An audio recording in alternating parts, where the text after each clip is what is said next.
Se kävelee edellä. Kilisevä mies. Sillä on jadenvihreä tukkanurmikko, piikikäs, eturaivoisasti sojottava.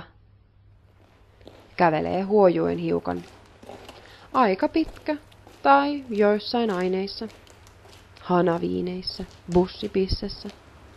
Tai sen jalasta roikkuu Johnny Rottenin näköinen haamu, vastentahtoinen ruumis. Kävele siinä sitten. Ja sitä seuraa näkymätön lauma paperin rapisevia virkamiehiä, jotka lyövät siihen leimoja tiheän kireään tahtiin. Työn vieroksuja. Sun pieksiä, syrjäytynyt, mitä tullattavaa, mitä mullattavaa, mitä mielessä, kerro heti, tunnusta. Etkö sinä ole juuri se sama mies, joka jäi kyydistä Huopalahden asemalla? Tuli laivalta laitamyötäisessä, eräässä metelöivässä joukossa ja kailotti.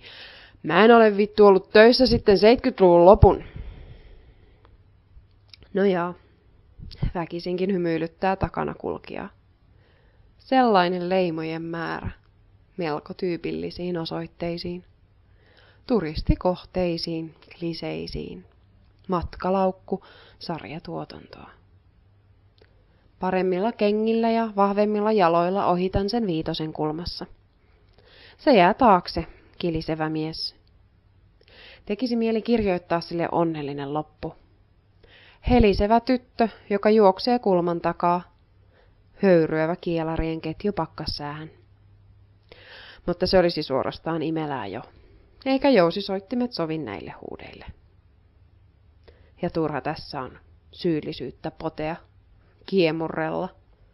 Arkipäivän rasismi on sentään aika empaattista, lähes viihdyttävää.